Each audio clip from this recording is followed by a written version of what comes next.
Thank you so much, Melissa, and thank you so much, Amy, for inviting me here tonight. It is such a thrill. I always enjoy so much your class and everything that you have to share and offer to all of our students in kind of in this field of AI. So fantastic, and thank you so much for that warm introduction and for also that photo as well, because I have a long backstory about myself. But yeah, you hit it right on the head. Is that I'm a vet, but my love and passion, I obviously practice veterinary medicine every day and teach our fourth year veterinary students how to be small animal practitioners, have a love of like behavior, dentistry, internal medicine, surgery, all the things, all of the above.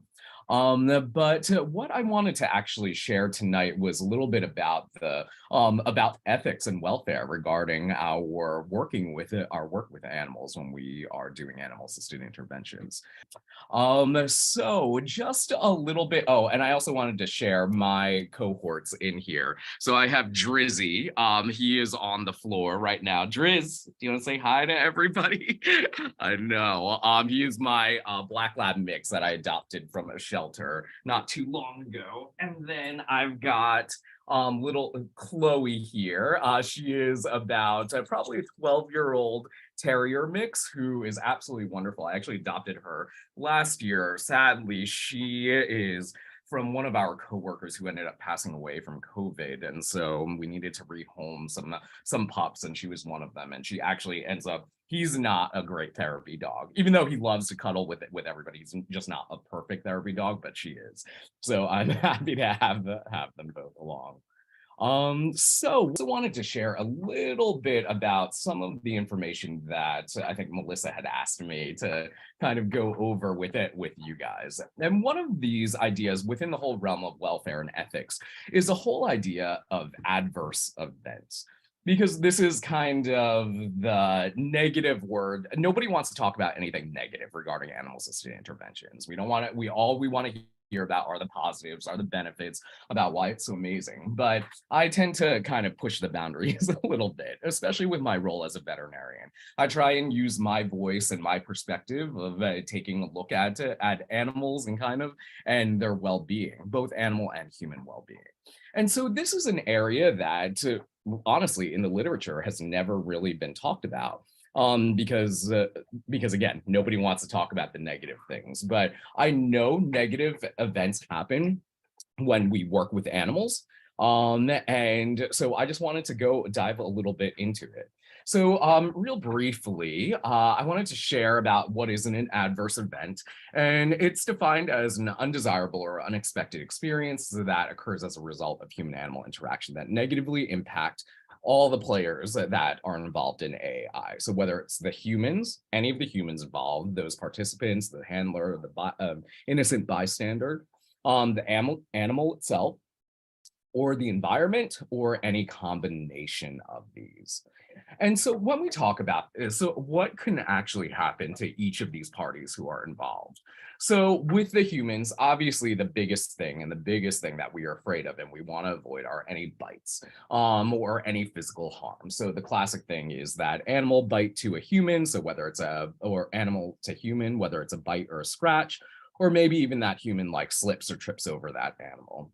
In addition, it could also be, may not involve the animal at all. And maybe it's a human to human injury. So maybe it's like a push or a punch. And this is kind of what started, because I remember when early in my, when I was starting to kind of oversee our human animal bond program, that I had heard of a client or a participant, somebody who was in a hospital, like raise their arm up and punch the handler who was there. And it wasn't like intentional, like in anger. It was just like kind of an arbitrary kind of involuntary movement, but nobody was like truly hurt. But that just kind of struck a chord with me of, oh, I guess these things can happen, and that's why we need to have insurance coverage. Also, we think about mental harm to our humans, so whether it's human to human, if they get into a fight or verbal offense, as well as animal to human. So think about how people might feel if, not only if they're rejected by an animal who's supposed to be a therapy animal, but if they hear like a growl, a bark, or any other sort of aggressive behavior as well. And then finally, and any cause harm to the human from the environment. So if there's something like, oh yeah, they slip or they trip and fall and suffer an injury, that can definitely be due to the environment. And of course, an onset of a medical condition. So if whether whoever is there, if the participant has a physical disorder like a seizure, or so, or even if the handler has something that happens with them, these all are, if it occurs within the realm of an AAI, these all can be adverse effects. And of course, with the animals, what can be harmful for the animals? And this is a lot of what I focus on, of just making sure that they are are avoiding physical harm. So if somebody pushes, punches, or pokes animals, one thing that I had seen common in a handful of times is actually with working with kids with on the spectrum, that I had seen a few of them actually poke at my dog's eye. Like they kind of like saw, I don't know if it was because it was shiny or new, but I remember seeing that and I was like, oh, that was startled. And obviously like the dog was fine, but like about 3 or 4 kids I had seen actually aim for their eyeballs and just like poke them inadvertently. Slip or trip over the animal, stepping on or rolling on the animal, especially when we're working with people with mobility disorders. Environmental hazards can also be a source of harm for animals as well, as if they slip on the floor. I'm all about like proper flooring, especially in aging animals, that they have secure footing. Maybe that they're closed on an elevator, or hopefully not many animals, we wouldn't advocate riding on escalators. And then also, of course, if they consume medication, if we're walking around through a hospital and let's say that somebody has their medication on the counter and all of a sudden the dog eats it, that can definitely be, that can result in harm to that animal. And then, of course, an onset of a medical condition that that animal has as well. And then, oh, and then this is just shows like a picture of a dog whose paw is right about to be rolled on by that wheelchair as well. So just thinking outside the box of what could happen. And then for environment or property, if any of you have ever had a separation anxiety pup, I feel for you. It's a hard life. It's a hard life, not only for owners, but of course for these animals. But we're not talking about that in this situation. But if they are in an AI setting, like they could defecate, urinate, have vomit, or even drool. And that's actually why my dog's name is Drizzy, because he always has a drizzle of drool that like kind of comes down and slobber. So I usually try, when I thought that he would be a great therapy dog, I always had like a bandana on him so I could wipe that up. And also, of course, animals, like what people are fearful of is that they smell up an area. And if you've ever smelled a dog with like terrible ear infections or impacted anal glands, it's not definitely a fond scent. Scratching any sort of surfaces, the noise that they can cause, especially with like a barking, howling, or so. And then of course, what we leave behind, if there's hair, dander that is in that environment as well, that could be considered adverse. So with all of those situations, so there's a lot of things that potentially negatively could happen from during an AAI. And so if that happens, why are we so reluctant to report? Why do we never hear about these things? Why do participants, why do handlers, why do facilities programs, and AAI organizations themselves, why are they reluctant to report, or why don't we ever hear anything about it? And I think that one of the big reasons that I hypothesize is that it's perceived to be a lot of work to officially report these adverse events or so. And also, it's really not that big of a deal. How many times have you heard of like, I don't know, like if you, I'm curious, if you've seen anything that negatively happened during an animal assisted intervention, I would love to hear that. But a lot of people might perceive it to be just, it's not that big of a deal. I'm not going to make a big deal out of it because this dog growled, but it was only once. It was very like in an isolated incident. So yeah, and we want this to be positive, and we want all these things to be about the benefits for both humans and ideally animals in these situations. However, what I would argue is that we should report these incidents. I think that as mild or minor as they are, I think that what they do when we report them, hopefully when we report and we make sure that it is formally reported, that we resolve the situation at hand. In addition, hopefully, once we are aware of that, we can prevent escalated events in the future. And also, again, as I said, there's really nothing out in the literature about the negative risks of AAIs. So the more information that we have of it, the more that we're going to understand the true risks of them. And therefore, with that information, we'll be able to institute training for risk management for all parties involved. So when we're training our handlers, officially, we can kind of say this, hey, you know what? We have a 5% incidence of like drool on the floor and people slipping on drool. So just kind of getting an idea of actually what happens. And of course, the safer and the less risky we make all of this activities, it's going to be safer and more fulfilling in our goals. So the purpose of this kind of retrospective that we conducted was to describe voluntarily reported adverse events occurring within an animal-assisted intervention organization in the Southeast US over a 5-year period from 2014 to 2019. And so this is HABIT, the Human Animal Bond in Tennessee. This is our, the University of Tennessee's College of Veterinary Medicine's therapy animal program. And we have probably during this time, we probably had over 500 volunteer teams and over 120 facilities all throughout East Tennessee. And so we have 2 full-time kind of program coordinators who like manage all of our volunteers in all of our facilities. So what I did was I had one of our program coordinators go through all of our organizational emails to look for any adverse events, concerns, complaints, or inquiry related to an active volunteer team. I had them collate like all the correspondence related to any sort of these adverse events or complaints. And I had one of my research assistants extract those standard details. And the reason why we did it this way was because we did not have a formal kind of adverse event reporting policy or a mechanism. Like there was no form, there was nothing that we actually had. It was usually just, hey, we got an email to say this or that happened.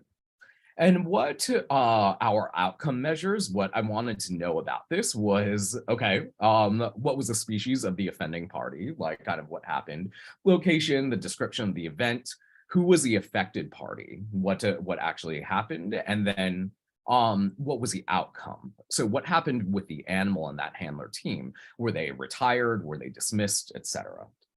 So really interesting over the course of these few years, I wanted to know how many and what kind of events happened. And so over that 5-year period, interestingly enough, there were 14 adverse events that were voluntarily reported through our email system. And as you can see, every year we had at least one. And in 2016, we had a rise of like 5. But otherwise, yeah, this is just a trend of that they do happen. Even though, and I want to put it in the context that we have, I can't put the exact number on it, but our program coordinators report that between our teams as well as all of the contacts that they make over 500,000 contacts per year. So for 14 events, that ends up being like a pretty small percentage. So as far as our results, the offending party, who was the one who actually was the instigator of these adverse events? So we had 12 dogs, 1 cat, and 1 human handler who were the offenders. And just yeah, probably 98% of our population are dogs, and we have probably, I could count like probably 5 to 8 cats that we had over the course of these 5 years. So 1 cat, 12 dogs. As far as the location, this is what was interesting, is that they reported that 3 of these adverse events occurred at home. That it was during when the animal wasn't working at all, but the owners or the handlers just voluntarily reported that there were these adverse events that happened. And then 11 occurred at the facility while working. So when we take a look at the 3 adverse events that were reported that were off-site, so let's take a look at what happened. So we had 1 dog who was reported to chase and kill a neighbor's cat. So the owner was very was upset about this, obviously, that was a big situation. And the outcome, I'm just saying the outcome of these offsite activities, because you'll see that this dog was retired immediately. Even though a human wasn't involved, it didn't involve work. The second one was that a dog bit a neighbor. And so this owner kind of voluntarily reported that. And the result of that was that that dog was retired as well. And then the third was that the cat, the single cat out of all these 14 events, they just said that it fought with two other household cats and resulted in these injuries between these cats. So there was a cat fight. And so that cat was retired as well. So all three activities that were reported that were not associated with the working activities were all retired. And it brings to my suspicion, and we'll come to this in the conclusions, is that if it happened offsite and people like kind of report this, they probably just wanted a reason. This was a good excuse for these animals to be retired and they just didn't want to work anymore. That is my like hypothesis and assumption. But what about the on-site activities with the 11 that occurred? So these are the things that show the animal offenders. And out of the 11, we had first off, we had that one human that was the offender, and that human made offensive comments to participants. So I think this was reported by one of our other volunteers who was kind of tattletaling on his handler and kind of caused a ruckus. And so that human offender was dismissed. And I'm not considering him as a part of this adverse events, even though overall it really is. But our animal offenders, you can see that the first one had diarrhea, which was probably not a fault of theirs, but the rest of those events were kind of aggressive in origin. They were either growls, lunges, snaps, or an actual bite that occurred. So when we take a look at the affected parties by dogs on site, so there were 10 that or the 10 over here that we had as animal offenders, we separated it out as who was the victim. And so of course the one with diarrhea, like the environment was the victim, I guess. Another thing was another animal was the victim. 3 bystanders were the victim, whether it was a lunge, a growl, or a snap. And then 5 participants, so those people who they were actually visiting were affected by them.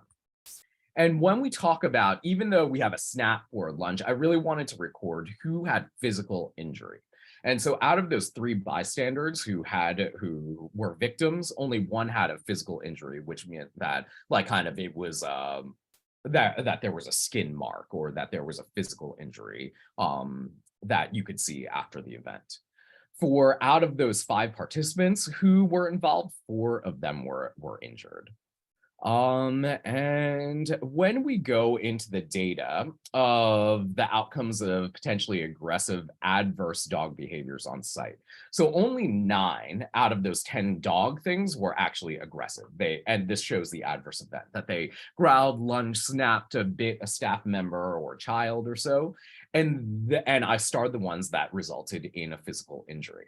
And these are the outcomes. So the way that we came to these outcomes of whether or not they returned to work, whether or not we modified their work, like saying, hey, you should only visit like certain populations or so, or if they were retired immediately. That went through kind of our board of directors. Like we brought each of these events to kind of do formal counsel on them. So we addressed them, we looked at their kind of previous behavior records, we looked at like kind of the situation that everybody was involved in. And we as a team, including the program coordinators, myself, one of our other like kind of liaisons in there, we all kind of made a unanimous decision whether or not to modify their work, return to work, or retire that animal. So this just states the outcome of those things. And for example, one of them that even though it says a dog bit a child and we returned that dog to work, it was because the child was playing with a ball, like kind of like it was like a big rubber ball. I remember this incident specifically because it came across my desk.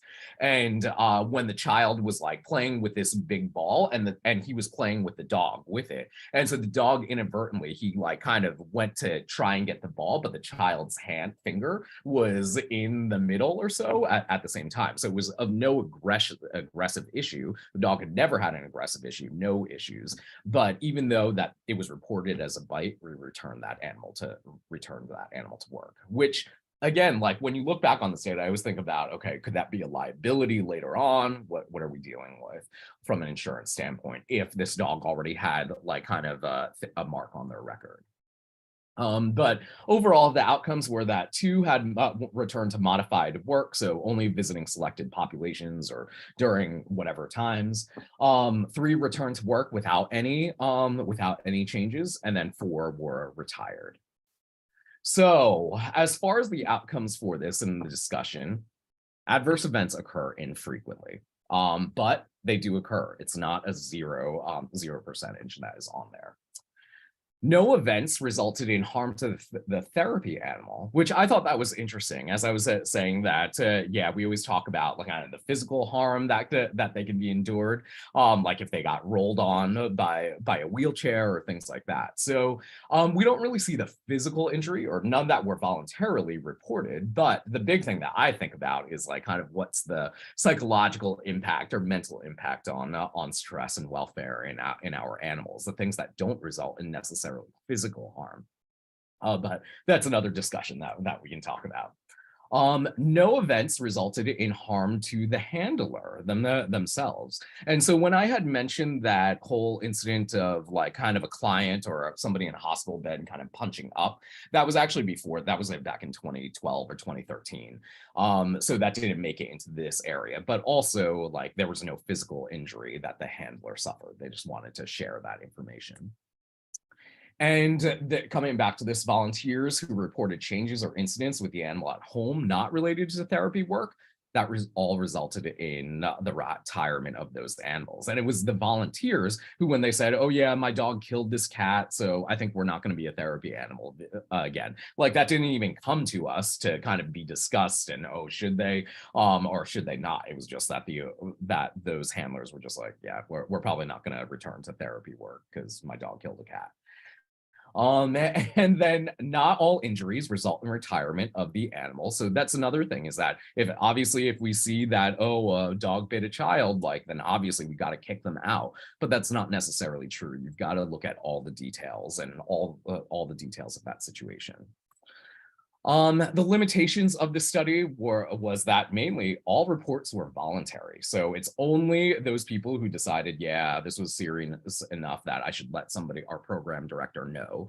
And also because we don't have a formal reporting system, so there really wasn't that mechanism to make sure that we collected all the data from any adverse event that occurred. So what our recommendations from this should be is that yeah, institute in adverse event training and reporting in handler and facility training so that everybody should be aware that every organization should have a mechanism to be able to do this. And it should be encouraged to do that and to say, no, just because you report an adverse event doesn't mean that you're getting kicked out. That should be kind of the big messaging that should be in there. But what we're doing this for is to protect the health and welfare of everybody. And so that we can incorporate that into training into furthering this field. Implement formal reporting documentation. And then also the other thing as far as recommendations is to standardize a formal review protocol. So who should be on this board that kind of looks at all of this information? So now we have like kind of a formal document that actually asks for like the perspectives of a bystander that shows on location of the body where the injury occurred. Did we have to call, like kind of, did they have to seek medical attention? All of those things. And then also incorporating, okay, was there anything that was noticed on their behavioral evaluation when we first approved this dog to be a therapy animal, things like that. So kind of, there's a lot of unknowns here, but we should have some sort of standardized review protocol to be objective when we're looking at every case and finding out whether or not, yeah, retirement is really the best thing for this animal, or no, we can modify their work or have them just return simply. So future directions are to examine predisposing factors and preventive measures. And that's actually one thing that I did in addition. And so this paper should hopefully be published by early next year. I'm crossing my fingers that it's on its way out. But one thing that we did add was that we looked at kind of the behavior evaluations of these animals to see if there was any correlation to these outcomes or kind of these events. And at the end of the day, we didn't see any. There was no way for us to predict these events or that these dogs were going to be that these events could happen, because these are accidents. Like, again, these are all good animals and handlers and together, but sometimes accidents and adverse events happen. But that doesn't mean that animal-assisted therapy is any less beneficial to people. So our goals for kind of talking about this is safe and fulfilling animal-assisted interventions for all involved. So that's my short spiel on adverse events. So thrilling topic. What questions do you guys have? Or I would love to hear if you guys have ever, like in your dealings with animals and people, if you have witnessed adverse events kind of with any of the animal-assisted interventions that you've engaged with. You know, one of the things that stands out for me the most is, you know, the one reported event that we really know about, you know, that's been published. And that was about a social worker who had a long history of having her dogs in her practice. They had no formal training. She was not following standards, et cetera, et cetera. For some reason, she put the dog's bed in the hallway to leave her office. And her dog was older and taking a little snooze. And a kiddo reached down to pet the dog to say goodbye, startled the dog. The dog jumped up, ended up biting this kiddo, and it took three reconstructive surgeries to repair his earlobe. The woman who published this is an attorney, and it's the lean, which was in all of your reading. I think it's LEIN, if I'm not mistaken. But that's what that one was about. And that is sort of the only one that we have that is published, you know, in animal-assisted interventions, but it was intense. Right. She was put on probation, and the California Behavioral Science Board actually like pursued it. It was a big deal. And there are many others, like Risa will tell you there's several that she's heard of too, but people really, what do they call it? The bottom drawer technique, right? Like we just stick it in the bottom, we just hide that stuff so that we don't show, but it's not, we miss these opportunities, you know, so we have to, this is why what we do is not bringing crayons and sand trays into class, right? There's a lot more because we do have to consider the animal's mood. We had a session one time, this was one again in 15 years, where we work with rescue dogs. We always maintain a 10-foot rule. The dogs don't, even if they like each other, the dogs never interact. The kids are told they can never be within 10 feet of each other. Like the dogs are brought in one at a time. They are either in their area or they're tethered to the wall 10 feet apart. And one time, one dog managed to like slip out of his lead. It went right after another dog, and the two of them got into a pretty significant incident, you know, no prior history at all. And, you know, the one dog had to be euthanized, and it was a terrible, terrible thing, you know, and it wasn't our decision. It was the shelter's decision because I work with rescue dogs, but we had to talk about that with the kids. And this is, you know, why it's so important, but we had to process through the loss of this dog as well. So, but it does happen. Dogs are dogs. Yeah, Absolutely. Dogs are dogs. You know, and I would say, Zenny, that should be one of your next studies, is getting information from the people who are out there in the field, because I think everybody has had an incident, and I think everybody knows how important it is, but they need a platform to talk about it where they can't be identified. And I think that's where the real information is. So if you're not busy, maybe next We time you have nothing else to meet do. Amy.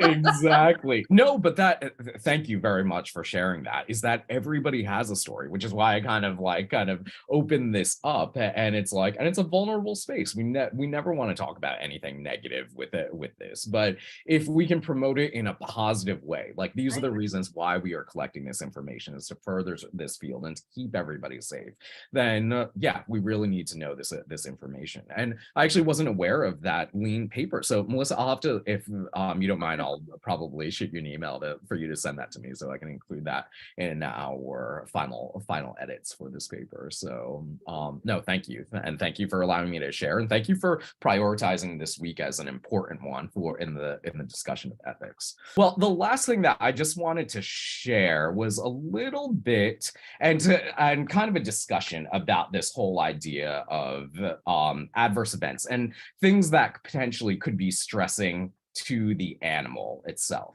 So in here, I always have this model of the factors that potentially could be stressful to the animal. So in balance, what we have are the 4 factors of the handler, the environment, the participant, and the intervention itself. What are we actually doing with that animal?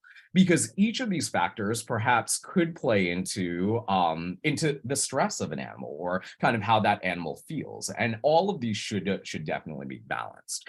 And real quickly, kind of the reasons why each of these factors could be stressful for the animal is, number one, when we talk about the handler, I think that the handler is the most important stress factor for that animal.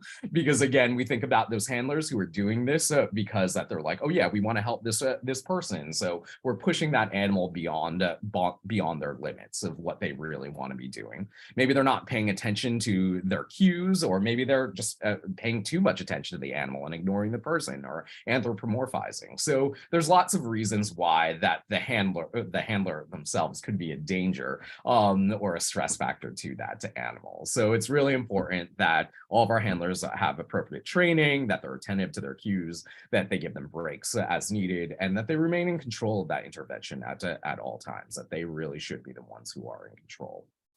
Of course, the other factor is going to be the environment. And pet partners, this is their language of being predictable or unpredictable environments, being predictable, being quiet and controlled versus unpredictable. I think of those as like hospital settings with alarms, with a lot of activity, loud, uncontrolled.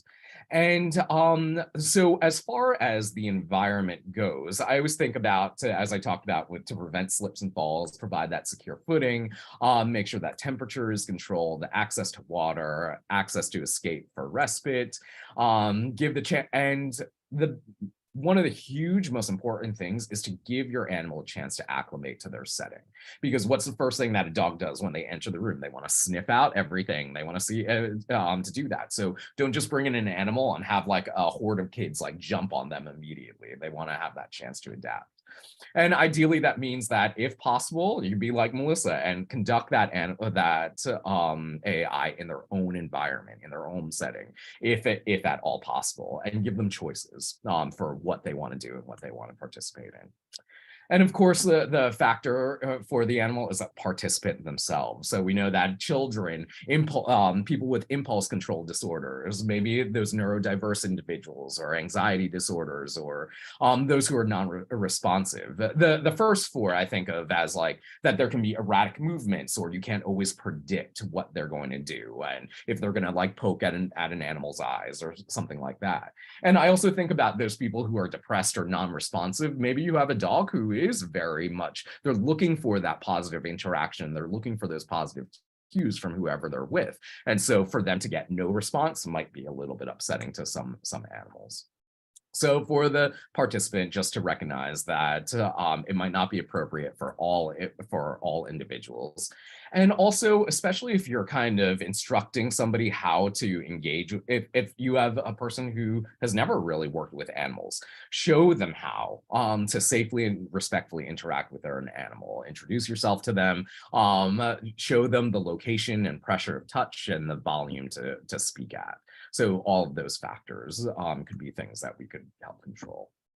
And then, of course, this is something that we don't often talk about is what are we actually doing with the animal? If you take a look at all the literature, it's always like the presence of a dog or the dog was in the room when this happened. But I'm like, what are they doing? Are they like petting them? Are they brushing them? Is it just really their presence and they're not touching them? Are they brushing them? What are you actually doing?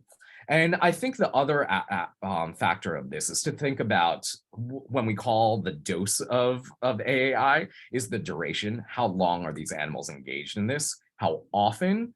And how intense is that session that we're having with them? And the intensity is really going to relate to the number of people that are involved. Obviously, the higher number of people, the more intense the intervention is, the type of people. If you have lots of kids that are going to be in there, that's obviously going to be more stressful than like your retirees who are there. And then also active versus passive sessions. So a clear example of this would be maybe an active session is one where you have a bunch of kids who are doing like physical therapy and putting their weight on the animal all at the same time, versus a passive would be that dog just has to lie there for a reading to dogs program. So kind of knowing that each of these interventions might be a little bit different in their capacity. So with the intervention, what we want to do to kind of help minimize those stress effects is to utilize the animal's natural behaviors and spontaneous behaviors. And of course, what we talk about, the permit that animal's freedom of choice, and to help control that dose of AAI depending on the factors of intensity, duration, and frequency. And I kind of have this model. This is a graph that we've made that kind of show on the x-axis is duration, how long is that is single intervention, versus intensity is on the y-axis. That is like how intense is that. And so you can kind of see if you have something that is of kind of low duration but high intensity, maybe you could do that at a little bit higher frequency, versus if you have something that's long in duration but low intensity. So this could be like sometimes I guess you could consider a dogs in school program where that dog is mostly just sleeping under the desk for most of the day, and sometimes that they're involved in animal assisted education, in which case, yeah, maybe you can bring that dog there every day.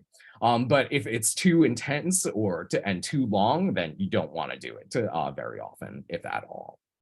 The thing to remark on this graph is that there are no numbers intentionally. Like it doesn't say 15 minutes, an hour. I know that the roundabout number is, I usually hear 1 hour for duration, but some organizations say 2 hours, but it really depends. It depends not only on intensity and frequency, but it depends on the capacity of that individual animal, which is why you can't just make this a standard blanket for all animals in all situations. It's really dependent.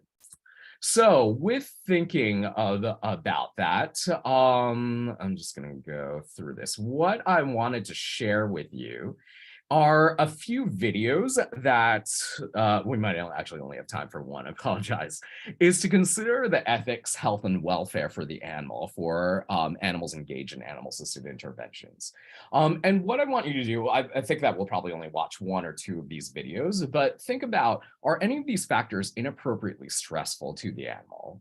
And of those factors of handler, environment, participant, or the intervention. And also take a look at the animal. Does that animal appear to actually enjoy the interaction? Are they soliciting attention and engagement? Are they demonstrating any behavioral signs of stress? So that's an entire other conversation that we haven't gone over.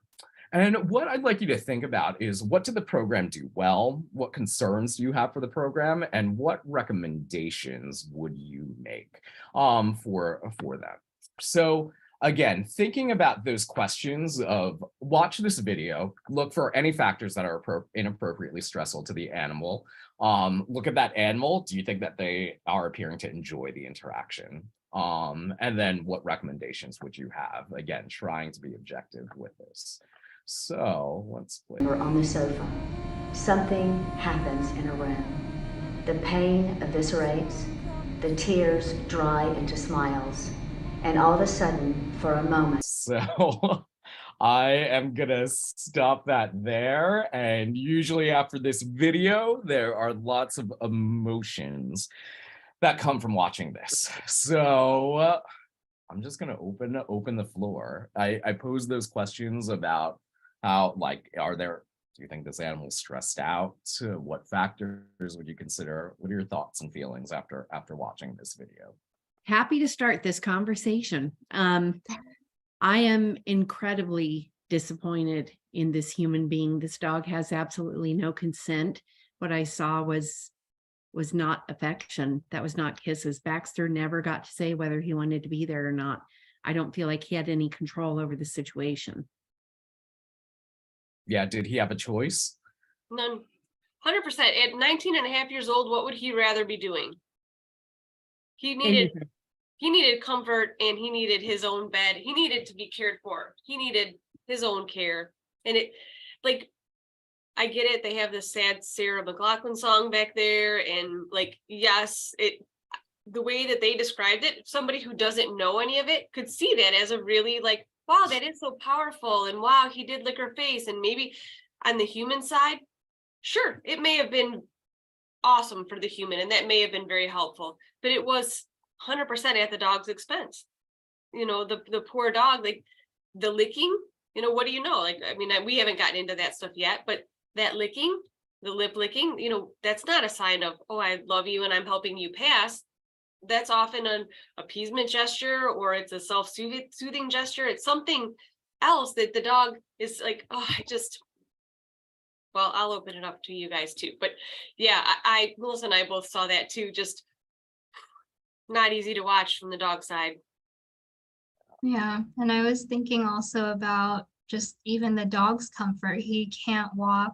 He just wants to lay down. And then when he got lifted up, he was very stiff. He whale-eyed and just looked uncomfortable. Yeah, it's a lot of transitional movements. The biomechanics were not great for him at all. Their sense of smell, what that person must smell like to the dog, right? The fact the dog doesn't have that kind of movement or mobility, you know, he's, like you said, it's everything in that, everything was about the human. And that happens, that is a very, very, very common situation. It becomes the handler's identity, is the side conversation that Amy and I were having while this was playing. Yeah, thank you so much, all of you. You guys kind of like nailed it as purveyors of this profession and protectors of this profession. This is exactly the dialogue that we need to have, because as Amy, as you bring up a great point, is that I think that if I were to think about what are the majority of Americans, if they watch this video, what are their thoughts? They're going to say, oh my goodness, how powerful, this is amazing, look at all this good work that this woman is doing. And also from the handler's point of view, what do you think is going on in her head? I was like your psychologist kind of point of view of, she made this video herself and she is clearly very proud of it. So what do you think what's going on in her head? Exactly what Melissa just said. That becomes people's identity. And a lot of times the handler identity is their dog. So they walk on campus, they walk through the hospital, you know, they walk through the school, and everyone's like, oh my God, like they become celebrity status. The dog's celebrity status, but by proximity, they are kind of an adjunct celebrity. So retiring their dog means I no longer have that status. I only have status because of my dog. And like Melissa and I have talked about this a lot, and we've had a lot of these conversations, like, and I wanted to do a study, but we couldn't figure out a way to ethically do this kind of a study. Like, there has to be something else there, right? Like, what makes somebody with that identity, right? Where they're willing to sacrifice everything to be this identity. And I think there's deeper things involved in there. And I won't go any deeper, even though it's like, it wants to, but it's her identity. And having that, she will ride that out as long as she can, right?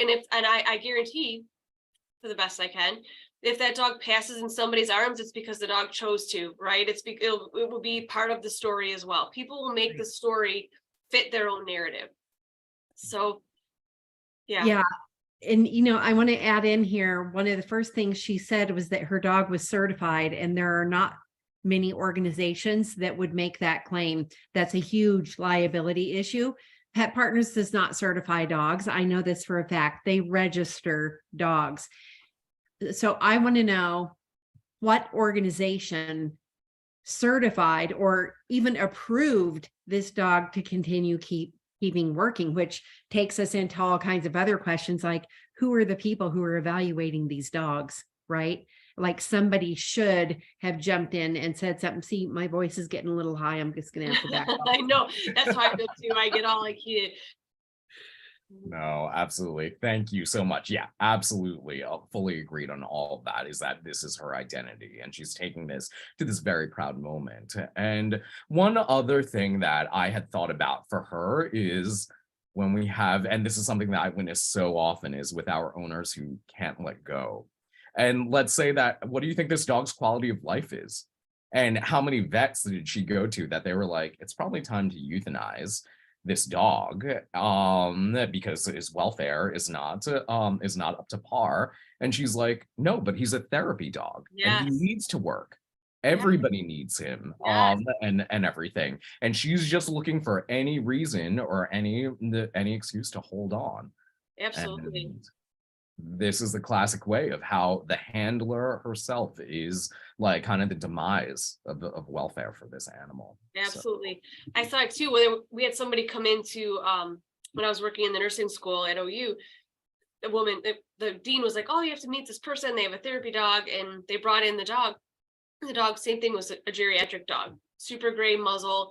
And the dog had a prong collar, which I was already like, I'm like, okay, super old dog, wearing a prong. It was a super timid dog in a prong collar, which already I was like, okay, so 2 red flags. And then the dog was like constantly head turning, lip licking, tons of dander on the back. And I'm like, okay, this dog is like very nervous, but I was like, okay, it could be anything. And then the person started talking like, oh, this dog goes with me everywhere. We go to nursing homes, we go to schools, we do yoga to get, doga, all these kinds of things. And she just loves it. And it's so hard because how do you say, right? And I was like, and I said to her, I said, are you sure? And I didn't mean to say it out loud, but I said, are you sure? And she was like, oh yeah, she loves it.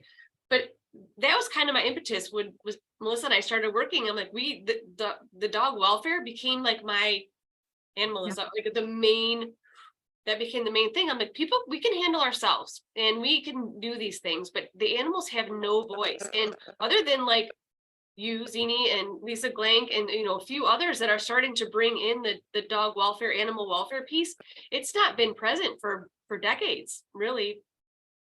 Yeah, thank you very much for that. And yeah, and just to kind of put that in perspective, that this video was probably 2008 or so, before we really had these serious conversations. So a lot to be said.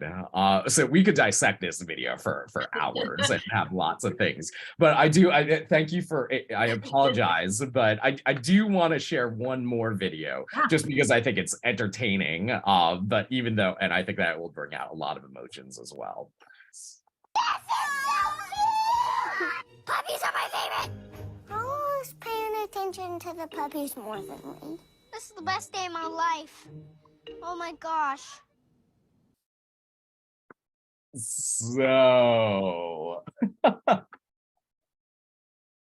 what are, after watching that video, because I will say that the people who watch this video are probably going to be like, that really is the cutest thing. And I would be like, if I were a kid, I'd be like, of course, this is the cutest day of my life. But now everything that we talked about, what are your thoughts? I happened to notice the signs of stress that the puppies demonstrated that early in life. They were so crystal clear. You can find this video on the internet, and I am going to recommend that this week you watch it and do some freeze frames, because it was very, very clear with these puppies. Absolutely. And you're right, Zenny, this is the one, like, people they show it. And I've seen this at conferences, and any of you have, but people are like, look at how great, this is the example. This is what it brings out in children. And it's often like, can you imagine, like, dogs whose hearing is so much stronger than ours, and just their senses, and having to listen to that squealing and running around and being shaken. Nobody thought of those puppies. And the Except teacher, one little girl did. One little girl. yeah. But the teacher didn't give any kind of setup saying, okay, we're all going to stay, far back. We're not going to pick up the puppies, especially dachshunds with those really long spines. Yeah. I mean, there were so many things, in my clinic, they have to read a book about every single dog. And we have rules of engagement that are established all the time. And they can't work with the dogs, not yet, not until we can get the information, for that age group, whatever age group they are. Absolutely. I was very bothered by that. Yeah, nobody was serving for those animals. That why was there not a handler there to kind of guide and to be the protectors of these puppies?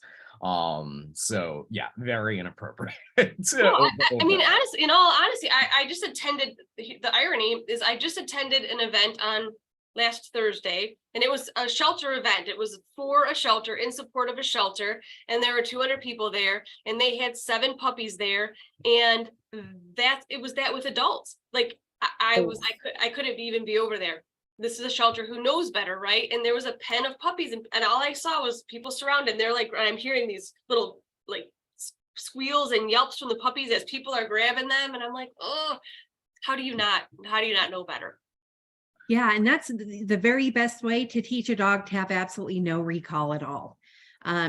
Again, there are much better ways to do this, such as we call something a 3-stroke lift. And so if there is a puppy in the environment, then you pet out loud, 1, 2, 3, then you say lift, and then you lift the puppy. And we do a lot of training on this. We don't allow kids to pick up puppies or dogs at all anyway, but just for those of you that are going to be training puppies to do this kind of work, it matters. Every interaction matters, and making sure that you're giving even the puppies a chance to move away, and then figuring out, okay, what's the alternative? I'm going to back off and entice the puppy to come to me, get them comfortable, pet them, no need to really pick them up, right? So it goes a long way. Those puppies, I keep on thinking, what did they grow up to be because of this experience? 100%. And that's exactly what I wanted to hit on, and why our guidance for a lot of our organizations is do not use puppies or kittens or any animals less than 1 year of age in animal-assisted interventions. Because really, this is their prime time of socialization where they are learning the world. And if they are learning this, that's not a great world for them to be in. And that absolutely, Ryan, you hit it. This is how kids get bitten. Like, maybe that they're not right now, but the next time this happens, the time after that, when they engage and when they associate, why do you think so many dogs have fear of children? Is because of exact situations like this that they were exposed to when they were puppies. And that's all they see, these running around like little people attacking. So they're gonna immediately have that fight or flight response. And also, yeah, dachshunds, they are super adorable, but they're not known for being the friendliest like family dogs either. So this is just like a disaster waiting to happen. And so it's hard because it's like shame on them, but then even though the rest of the world is like, oh my God, that's the cutest and all of that. But we really, if we are advocates for this field, we really have to do right by them. So that is kind of the story. So I'm glad that to hear your sentiments, to hear about this. But I think that I'll probably end off there. I've kept you guys long enough. But I'm happy to answer any other questions that you guys have.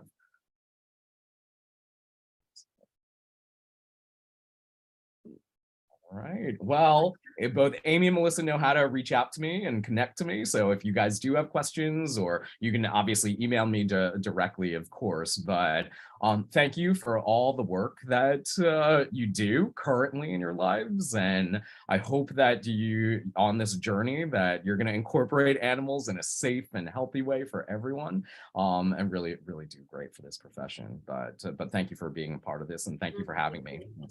Thank you. We so much appreciate it, Zenny. We really do. And do know that they get an entire 6 weeks of this behavior, and it's called Animal Action Plan, and it's really a full course on advocating for your animal, reading body language, et cetera, et cetera. That's incredible. I love it. So yeah, you guys are very lucky to have all of this. So continue on doing your great work, and we'll see each other Right, next time. thank Okay. you. Thank Bye. Thanks, everybody. Bye, guys. Bye. Good night, everyone. Good night.